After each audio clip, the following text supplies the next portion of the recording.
Black waiter helps drunk billionaire get home. She makes him owner of a Japanese restaurant.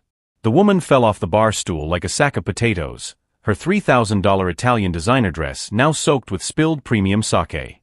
It was 2:30 in the morning at the Sakura Palace, and Andre Santos knew his shift should have ended an hour ago, but there he was, watching one of Manhattan's richest customers stagger dangerously close to the marble stairs. "Ma'am, let me help you," Andre said, approaching her carefully. At 26, he had learned that drunk, rich women could be unpredictable, especially when a black man offered to help. 3 years working at this place had taught him that kindness was sometimes interpreted as opportunism. "No. I don't need charity," she muttered, trying to steady herself against the authentic Japanese cherrywood wall. Her platinum blonde hair was messy, her makeup smudged, but even so, it was impossible not to recognize Victoria Steinberg, heiress to the hotel empire that dominated the East Coast. Andre hesitated. Over the past few months, he had noticed something strange in the behavior of some employees when Victoria appeared. Whispering stopped, nervous glances, conversations that ended abruptly. Especially from Manager Morrison and his friends from the corporate office. "Look, I'll just call you a taxi, okay? It's not safe to go out alone like this." Victoria tried to focus her gaze on him, blinking several times. You're not like the others," she said, leaning heavily on his arm. "Why are you being nice to me? Everyone else just wants something." The question took Andre by surprise. In fact, he wasn't sure. Maybe it was because he had grown up watching his mother work 16 hours a day as a cleaning lady to support 3 children, and understood what it meant to be alone and vulnerable. Or maybe it was because, in recent months, he had realized that not everything at Sakura Palace was what it seemed.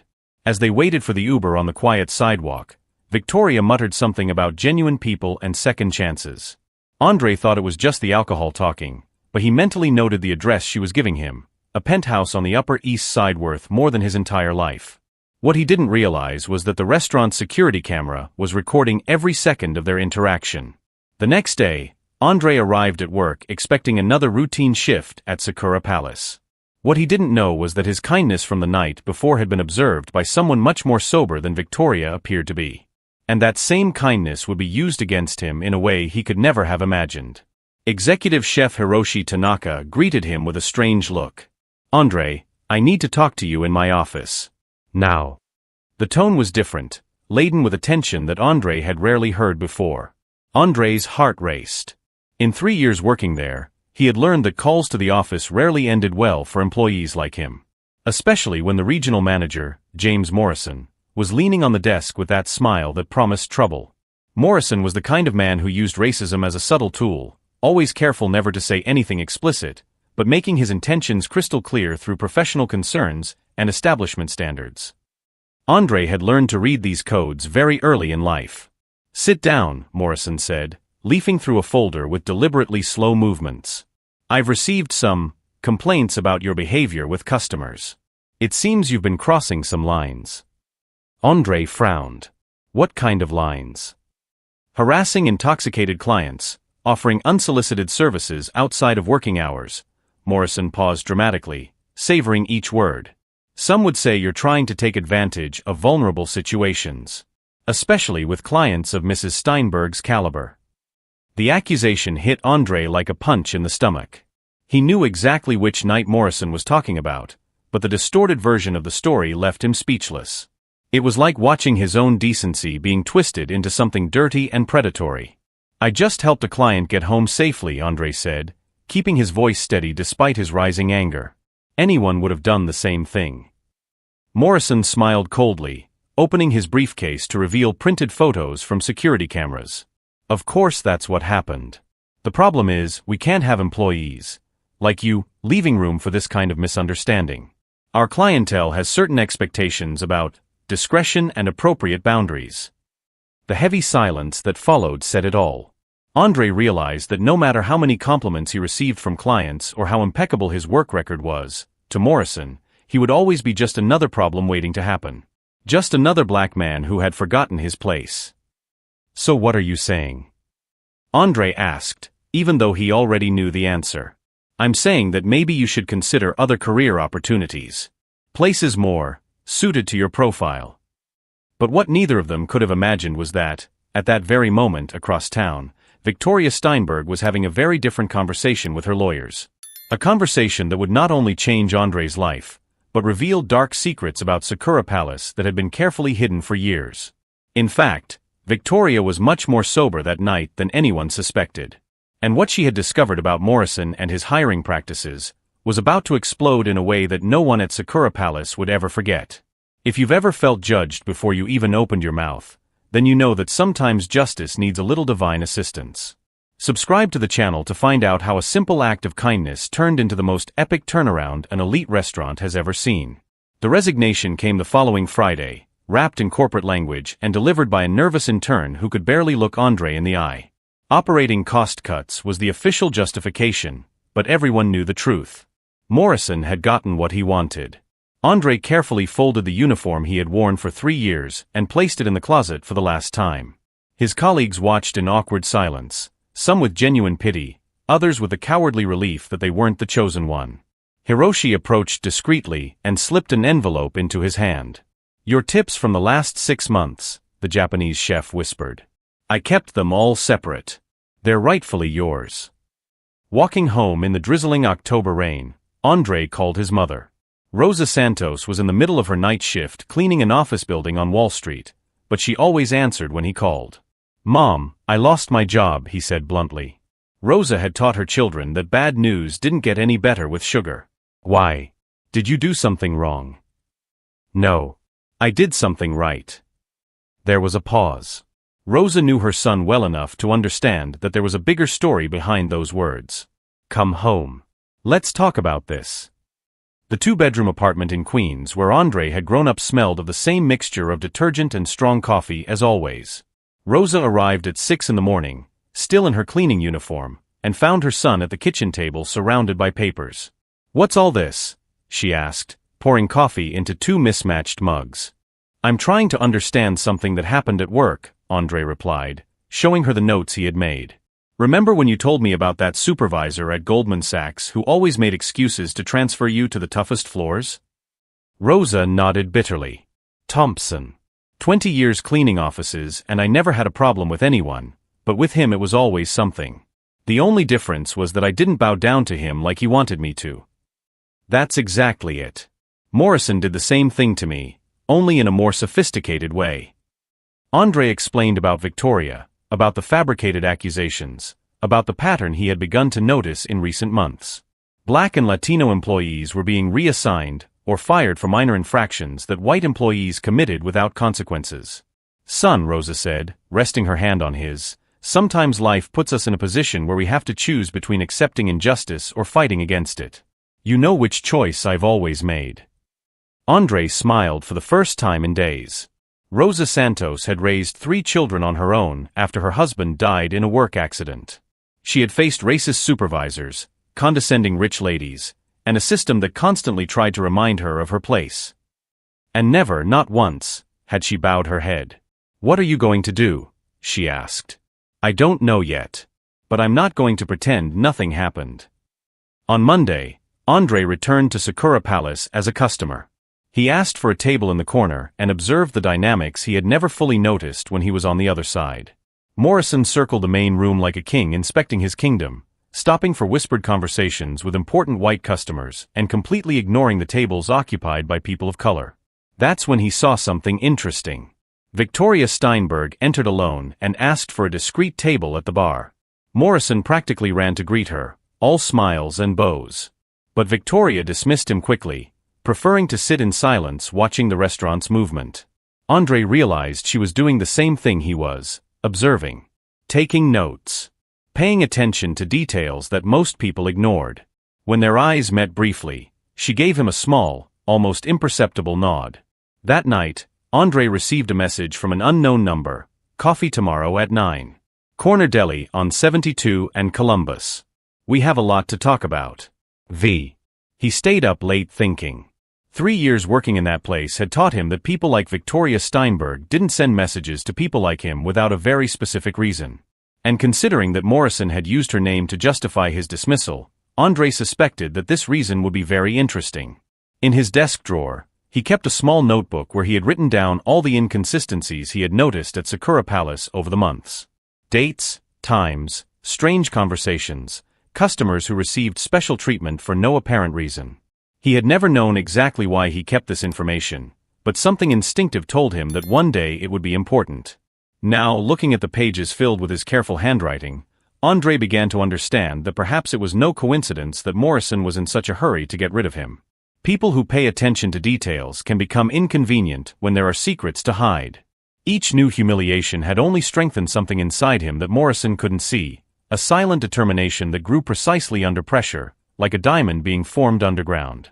What that privileged man didn't know was that every act of contempt was writing his own sentence, and that Andre Santos was not the kind of person who forgot or forgave injustices. For a moment, when he had bowed his head before the veiled insults in the office, Morrison thought he had broken his spirit. But those who know true strength know that it grows precisely in silence, fed by the righteous anger of those who know they deserve much more than they have been offered. The corner deli on 72 was exactly the kind of place where millionaires rarely appeared, worn formica tables, coffee served in thick mugs, and the permanent smell of fried bacon in the air. Andre arrived 10 minutes early and chose a table in the back, still not completely believing that Victoria Steinberg had asked to meet him. She showed up promptly at 9, wearing jeans and a simple blouse that probably cost more than Andre's monthly salary at Sakura Palace. Without the elaborate makeup and impeccable hair from the night at the restaurant, she looked surprisingly ordinary, until she opened her mouth. "You were fired because of me," she said without preamble, sitting down across from him. "Morrison said I filed a harassment complaint." Andre nodded. "That's what he told me." "That's a lie." Victoria pulled out her phone and showed him the screen. "That's the only conversation I've had with Sakura Palace since that night. An email thanking me for my exceptional assistance and asking me to congratulate the employee responsible." Andre read the message twice. The date, the time, everything matched. Morrison had made up the complaint completely. "Why are you showing me this?" Victoria smiled, but there was no humor in that smile. "Because my company has a significant stake in the group financing the expansion of Sakura Palace. And because, over the past 6 months, I've been investigating a very interesting pattern of racial discrimination in the hiring and firing of employees." Andre felt something shift in his chest. "You knew I was going to be fired?" "I suspected it. Morrison has a problematic history. 3 black employees fired in the last year, all for minor infractions that white employees commit without consequence. A Latino waiter transferred to the kitchen after receiving many compliments from customers. You were next on the list." She opened a folder and slid documents across the table. Employment contracts, performance reviews, customer complaint records. Andre recognized some names, colleagues who had simply disappeared from the restaurant without clear explanation. Morrison is systematically building a team of white front-of-house employees. He keeps a few Latinos in the kitchen so it doesn't look too obvious, but anyone black in a visible position is gradually weeded out. Andre studied the papers. "How did you get all this?" "I'm an investor. I have access to human resources reports." Victoria paused. "And I have other personal reasons for wanting to see Morrison face consequences." Over the next hour, Victoria told her own story. How Morrison had systematically rejected her suggestions for diversity programs at the restaurant. How he talked condescendingly about appropriate clientele and establishment standards whenever she mentioned inclusion. How she had discovered that he was using his position to filter not only employees but also customers who didn't fit his vision of excellence. "That night you helped me," Victoria continued, "I wasn't really drunk. I was testing how the staff would react to a vulnerable customer. Morrison saw me coming and just disappeared into his office. You were the only one who offered to help." Andre leaned back in his chair, processing. "So it was all staged?" "The situation, yes. Your response, no. You genuinely cared about a stranger in distress, and that told me everything I needed to know about your character." Victoria opened her laptop and showed him a detailed presentation. Hiring charts by ethnicity, retention statistics, promotion patterns. The case against Morrison was built with mathematical precision. "I'm putting together a lawsuit for systematic discrimination. I need employees willing to testify." Andre looked at the data, then at Victoria. And you think I'm going to get other employees to take that risk? Most of them have families to support. That's why I need you as coordinator. You know the people, you know who you can trust. Victoria closed her laptop. And there's something else. I'm offering you the opportunity to take over the management of a new Japanese restaurant my company is opening in Harlem. Shared ownership, profits split with the employees, clear diversity policies. Andre was silent for a long moment. It was too tempting to be true, but at the same time it made cruel sense.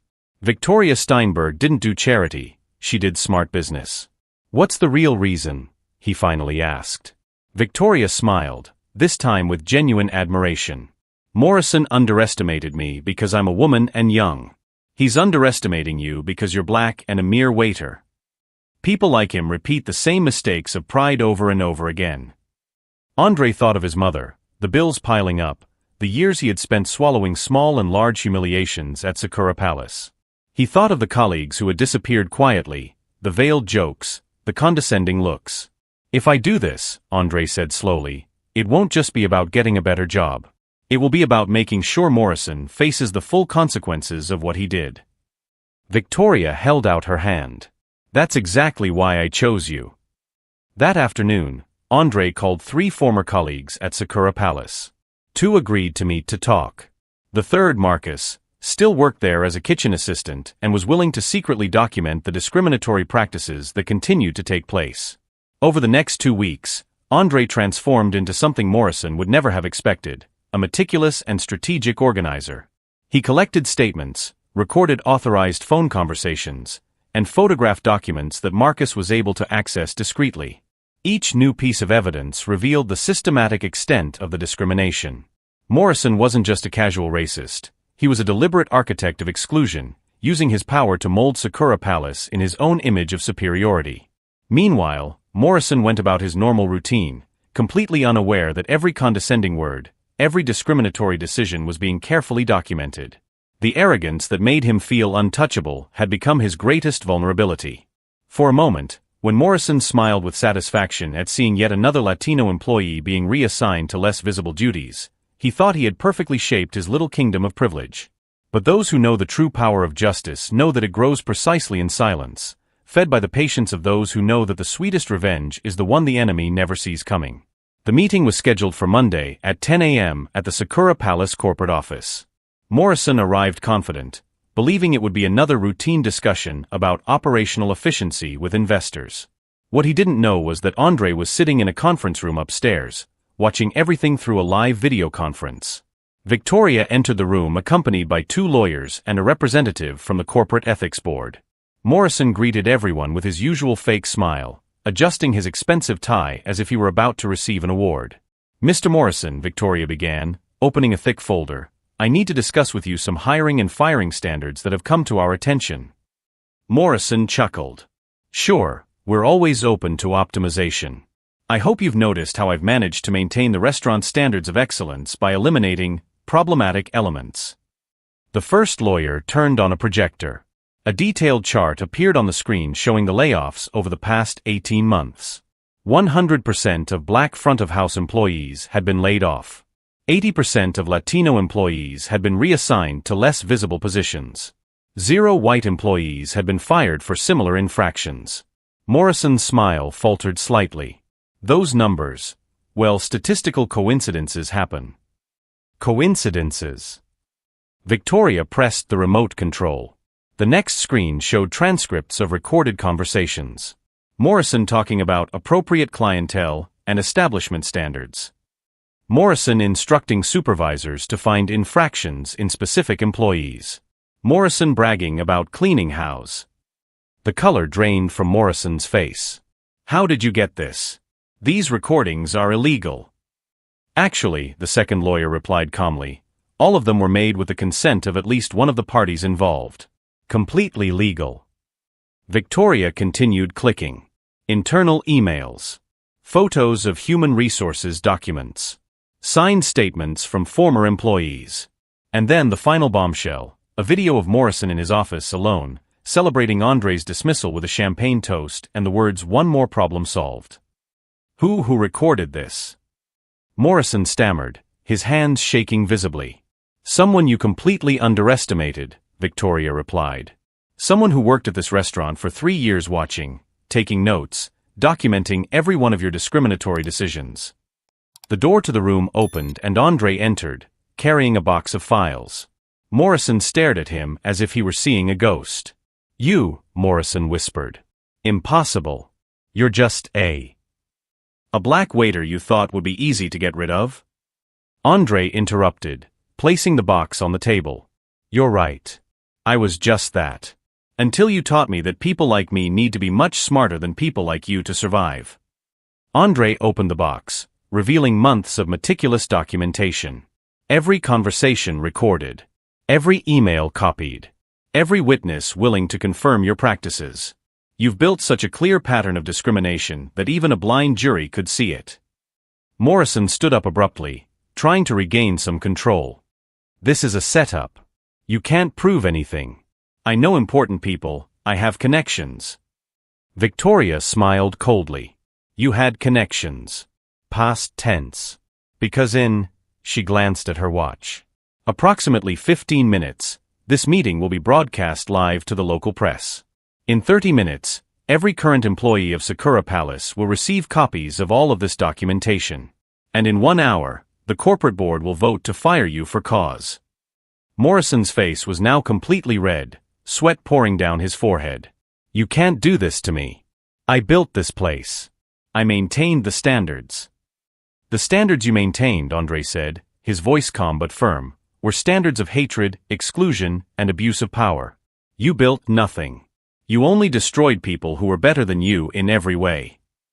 Victoria stood up. "Mr. Morrison, you are fired for systematic discrimination, creation of a hostile work environment, and violation of corporate diversity and inclusion policies. Your benefits are terminated, your references will be accompanied by a full report on your practices, and legal action will be taken against you personally." Morrison staggered, leaning on the desk. "You've ruined my life. 20 years of my career." "No," Andre replied, looking directly into the eyes of the man who had tried to humiliate him. "You ruined your own life the moment you decided that the color of your skin gave you the right to destroy the dignity of other people. I merely documented the choices you made." As Morrison was escorted out of the building by security guards, Andre remained in the room watching through the window. Victoria approached him. "How do you feel?" she asked. Andre took a deep breath. "I don't feel vindicated. I feel free. Like I can finally breathe without fear of being judged for existing." Outside, Morrison desperately tried to call his contacts, discovering that news of his dismissal had already spread throughout the industry. His reputation, built on a rotten foundation of prejudice and privilege, was crumbling in real time. Victoria looked at Andre with genuine admiration. "You know you could have chosen to just take the job I offered you and leave all this behind." Andre smiled for the first time in weeks. "My mother always taught me that when you have the power to make a difference, not doing so is also a choice. I chose to make a difference." As Morrison left Sakura Palace for the last time, carrying his belongings in a cardboard box, one question hung in the air. Was it possible that a man who had spent decades feeding his sense of superiority through the humiliation of others could truly understand the extent of the damage he had caused? Or are some privileges so deeply ingrained that even the most complete defeat cannot eradicate them? 6 months later, Andre stood in the middle of what was once an abandoned warehouse in Harlem, watching a team of designers transform the space into something Morrison could never have imagined. Kibo, the Japanese word for hope, would not just be a Japanese restaurant. It would be a statement. Victoria had fulfilled her promise even more generously than she had promised. Andre wasn't just the manager, he was a co-owner, with 30% of the stock and complete autonomy to hire and train the staff. More importantly, every employee would receive a share of the profits, something revolutionary in the restaurant industry. "How many former Sakura Palace employees did you hire?" Victoria asked, reviewing the list of hires. "Everyone who wanted to come," Andre replied with a smile. "And some that Morrison fired years ago. Jenny is going to be our head sommelier, Marcus took over the kitchen, and Hiroshi agreed to be our cultural consultant." The irony was delicious. Morrison had spent years boasting about maintaining standards by eliminating talented employees because of the color of their skin. Now those same employees were creating something that would make Sakura Palace seem old-fashioned and irrelevant. Andre's phone rang. It was his mother, calling from work. "Son, I just saw a story about you in the paper. Are you sure it's not a dream?" Andre laughed. The article had come out that morning. Former waiter who faced discrimination opens revolutionary restaurant in Harlem. The photo showed Andre with his diverse staff, all smiling genuinely, the exact opposite of the tense hierarchical atmosphere Morrison had cultivated. "It's real, Mom. And there's more. Remember that conversation we had about dignity in the workplace? Now I'm creating jobs where people are respected from day one." Meanwhile, across town, Morrison faced a very different reality. The lawsuit filed by Andre and the other employees had turned into a federal case alleging systematic discrimination. His important connections had evaporated overnight. The man who once felt untouchable now couldn't get an interview for basic management positions. On Kibo's opening day, Andre looked around the crowded dining room and felt something he hadn't felt in years: genuine pride. Not the empty pride of humiliating others, as Morrison did, but the pride of building something greater than himself. Kibo was an immediate success. Reservations were booked solid for 2 months, and food critics praised not only the exceptional food, but the welcoming and respectful atmosphere Andre had created. Employees smiled genuinely, and customers felt welcome regardless of their appearance or background. Marcus, now executive chef, approached Andre during the evening rush. "Chef, table 12 wants to thank you personally. They said they've never been treated so well in a restaurant." Andre walked over to the table, where an elderly couple awaited him with warm smiles. "We wanted to thank you personally," said the lady. "It's been so long since we felt truly welcome in a place like this." It was moments like these that reminded Andre why he had fought so hard. Not for revenge, but to create spaces where no one would ever have to feel the way he had felt at Sakura Palace. A year after his resignation, Andre was sitting in his office at Kibo, reviewing proposals to open a second location in Brooklyn. His mother had retired. Andre insisted on covering her expenses so she could finally rest. The restaurant staff had become a genuine family. Morrison? The last Andre heard, he was working as an assistant manager at a fast food chain in the suburbs. Ironic how the man who despised people like Andre now depended on the generosity of employers willing to give second chances. Andre looked out the office window, watching the movement of Harlem outside. People of all colors and backgrounds passed by on the sidewalk, many stopping to read Kibo's menu with curiosity and interest.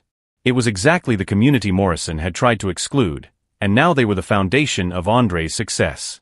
The best revenge hadn't been destroying Morrison, it had been building something so good that it made everything he stood for irrelevant. While Morrison languished in bitterness and irrelevance, Andre grew by creating opportunities and changing lives. Morrison tried to diminish Andre because of the color of his skin, but he ended up revealing his own insignificance. Andre learned that true victory isn't about bringing down those who hurt you, it's about achieving a greatness they could never imagine. If you've ever been underestimated by someone who thought they were superior, you know that success is the most eloquent response there is. Subscribe to the channel for more stories that prove that sometimes being rejected by the wrong people is the first step to finding where you truly belong.